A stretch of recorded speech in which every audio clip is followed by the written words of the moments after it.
Oke teman-teman, ini adalah video penyetingan teodolit ya, untuk kita marking radius.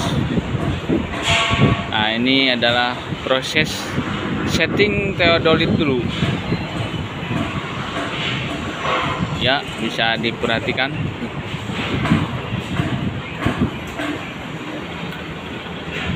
Ini teodolitnya pakai standar merek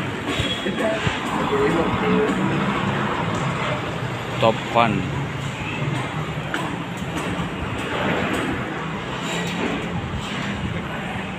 Oke, ini masih proses penyetingan teodolit. Jadi dalam penyetingan teodolit ini kita menyeting 3 kaki dan juga posisi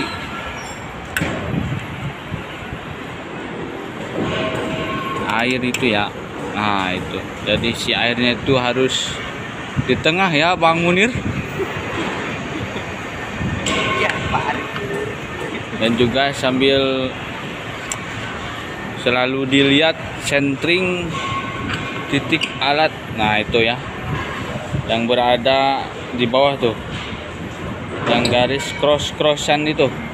Nah itu harus selalu dipastikan supaya si centeringnya itu tetap pas ya di titik cross-crossannya itu.